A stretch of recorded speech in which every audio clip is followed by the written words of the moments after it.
Hello everyone, स्वागत है आप सभी का मेरी क्लास में। और आज की क्लास में हम संविधान के अनुच्छेद और अनुसूचियों के बारे में जानेंगे। इसके पहले हमने मूल अधिकार, मूल कर्तव्य, भारतीय संसद और राष्ट्रपति से जितने महत्वपूर्ण तथ्य बन रहे थे उन सभी के बारे में पढ़ा था। तो चलिए शुरू करते हैं भारतीय संविधान के अनुच्छेद और अनुसूचियाँ। तो संविधान के निर्माण के समय मूल संविधान में 395 अनुच्छेद, 8 अनुसूचियाँ और 22 भाग थे। यानी जब मूल संविधान का निर्माण हुआ था उस समय संविधान में 395 अनुच्छेद, 8 अनुसूचियाँ और 22 भाग थे। लेकिन वर्तमान में भारतीय संविधान में 448 अनुच्छेद, 12 अनुसूचियाँ और 25 भाग है। यानी संविधान संशोधन करके भारतीय संविधान में अब वर्तमान में 448 अनुच्छेद, 12 अनुसूचियाँ और 25 भाग हो गए हैं। अब हम देखते हैं कि जब 8 अनुसूचियाँ थी तो उसमें 4 अनुसूचियाँ कौन कौन से संविधान संशोधन करके जोड़े गए हैं। तो 9वीं अनुसूची पहला संविधान संशोधन करके जोड़ा गया था जो संबंधित है इस अधिनियम में सम्मिलित अधिनियम न्यायालय के अधिकार क्षेत्र के बाहर है। फिर 10वीं अनुसूची 92 संविधान संशोधन अधिनियम द्वारा जोड़ी गई थी और यह दल बदल कानून से संबंधित है।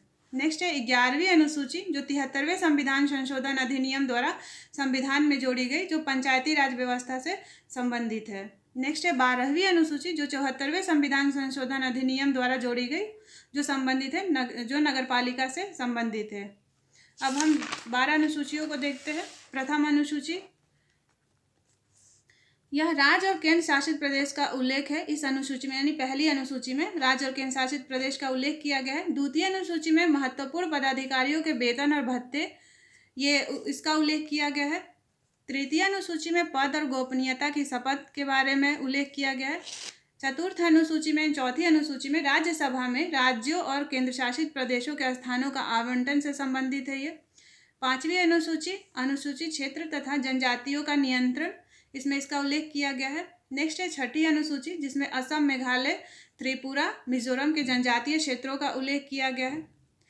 फिर 7वीं अनुसूची जिसमें अखिल भारतीय सेवाओं का उल्लेख किया गया है। फिर है 8वीं अनुसूची जिसमें भाषाओं का उल्लेख है। 9वीं अनुसूची में भूमि सुधार एवं अधिग्रहण संबंधित अधिनियम है जो पहला संविधान संशोधन करके 9वीं अनुसूची को जोड़ा गया था। नेक्स्ट है 10वीं अनुसूची, वो दल बदल अधिनियम से संबंधित है। ये 92 संविधान संशोधन करके भारतीय संविधान में जोड़ा गया था इसे। फिर है 11वीं अनुसूची जो पंचायती राज व्यवस्था से संबंधित है जो 73वें संविधान संशोधन के द्वारा जोड़ा गया। फिर नेक्स्ट है 12वीं अनुसूची, ये नगरपालिका से संबंधित है और इसे 74वें संविधान संशोधन करके भारतीय संविधान में जोड़ा गया। तो अभी हमने देखा कि जब मूल संविधान का निर्माण हुआ था उस समय 395 अनुच्छेद, 8 अनुसूचियाँ और 22 भाग थे। लेकिन वर्तमान में 448 अनुच्छेद, 12 अनुसूचियाँ और 25 भाग है। तो ये कुछ महत्वपूर्ण तथ्य थे भारत के अनुसूचियों से। तो आप लोग पढ़ते रहिए और वीडियो देखने के लिए धन्यवाद।